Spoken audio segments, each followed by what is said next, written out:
Nitong nakaraan ay ipinakilala ng i-80 nila Tito Vic and Joey si Atasha Mulak, anak nila Aga Mulak at Charlene Gonzalez bilang bagong The Barkads ng kanilang programa sa TV5. Hindi naman maiiwasan na ipagkumpara si Atasha Mulak kay Cassie Legaspi na anak naman nila Carmina Villarroel at Zoren Legaspi na nasa kakumpetensyang programa na Eat Bulaga.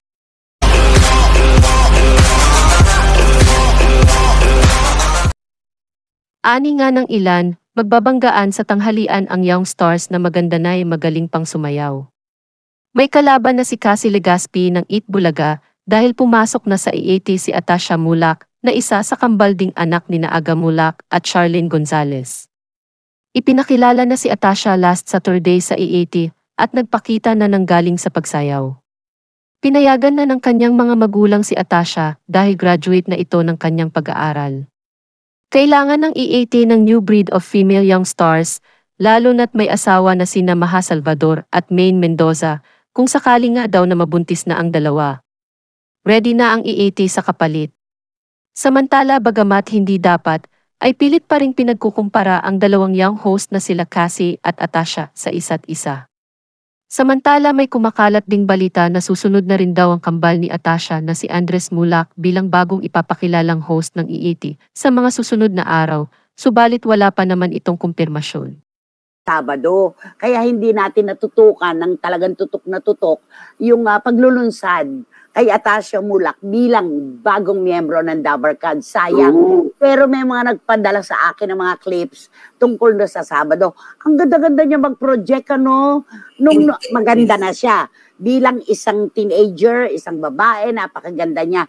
Pero alam mo yung projection habang nagsasayaw, ang galing, ang ganda-ganda niya.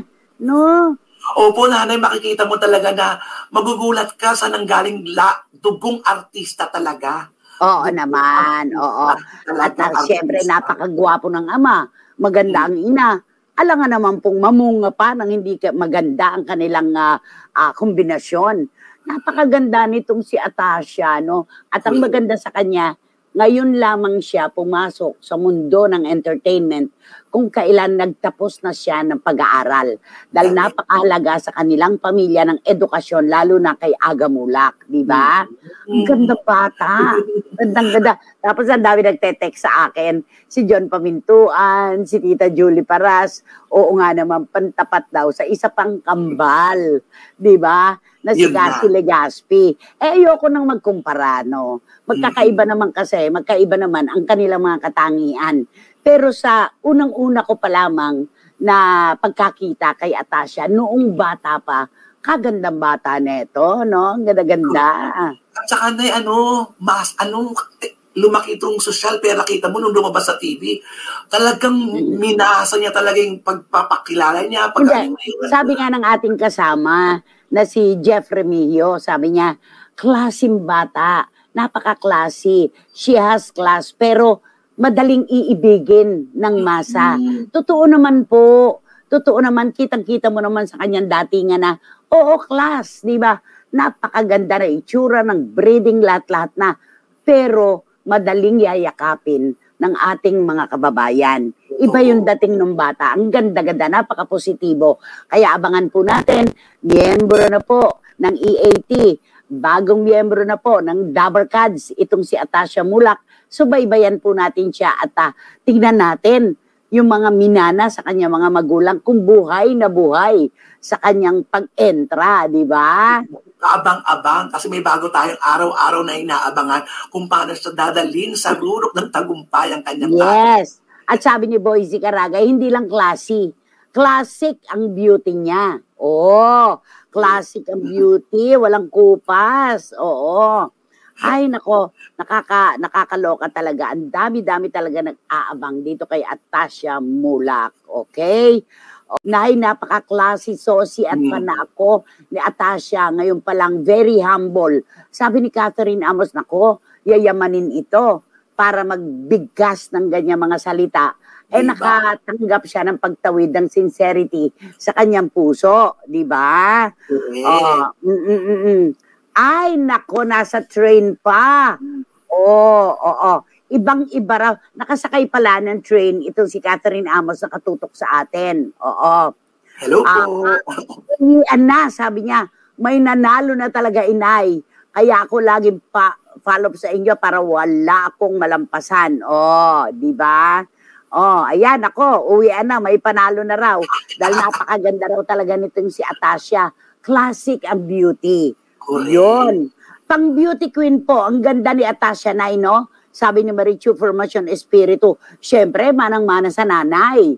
Di ba? Si high tide and low tide. Si Correct. Charlene, di ba?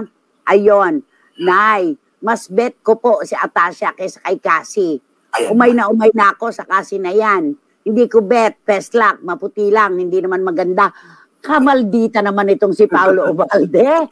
Malditang ewan, di ba anak? Thank you sa post mo. Nagpapakatotoo lang, sabi mo nga. Okay? Ay, nako, nakakaloka. Pero alam mo na, hindi talaga na maiiwasan yan, no? Hindi na maiiwasan yan pagkukumpara sa kanila. Talagang ito yan eh. Talagang hindi, lalo pa kambal, di ba? Correct. Ayan. Kambal versus kambal Tapos, talaga. ang dami-dami pa nagtatanong nun, yung chismis na umiikot na, totoo bang si Aga, ang ama nung kambal, ni ano, di ba? Di ba? Ganun, ano. Yung dati yan, talagang dati yan. Oo, yun na siya. Naku, malayo po. Malayong-malayo si Soren po ang ama ng kambal. Hindi po si Aga Mulak. Si Carmina daw. Ganun. Doka. Sabi ni Aga, nag-aral siyang magtagalog only this year. Hindi siya marunong talaga. She's learning naman slowly. Sabi ni Tita Dolor. Tama. Kasi naman lumaki yung mga bata na spokening bawawaw, di ba? Yun. Pero ang maganda doon, sabi nga ni Tita Dolor, andun yung kagustuhan niya talagang matutong mabuti para yung komunikasyon sa sa taong bayan ay maging madali para sa kanya. Oo. Hindi, tsaka yung pasasalamat ng kanyang mga magulang na sina Aga at Charlene, pati naman ang kanyang kapatid na si Andres, yung pagtatangi at pagtatawid ng pasasalamat sa ating mga kababayan sa masarap at mainit na pagtanggap ng EAT at saka ng mga manonood, pinagpapasalamat nila yon. Ganun sila talaga. At ang mga batang ito, alam mo, marunong sila ng gawaing bahay. Yun. Oo, kahit nung hindi pa sila pinapag-aaral sa ibang bansa, marunong na sila. Tinrain na sila ni Charlene at ni Aga na matutong magtrabaho bilang mga anak sa loob ng pamamahay nila. Di ba? Kaya ang ganda Oo. Education ang priority ni na Aga at Charlene. Okay. Ang galing niya magtagalog with accent nga lang. Okay na okay siya. Laging nakangiti. Papuri ni Tita Dolor Guevara. So, thank you for your kind words. Mabait na bata talaga yon.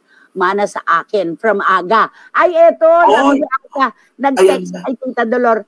Thank you for the kind words. Mabait na bata talaga yon. Mana sa akin from Aga, sabi niya. Ate Teng, nabanggit ni Ellen kanina na may kapatid pa sila. 3 daw silang magkakapatid at ipakikilala rin sa E18 ng Tito Vic and Joey. Pakiramdam ko ang kambal ni Atasha at si Andres ang binabanggit niya. Kompleto na ang banda kapag pakilala na nga itong si Andres pa. Di ba? Hindi imposible. Bakit hindi?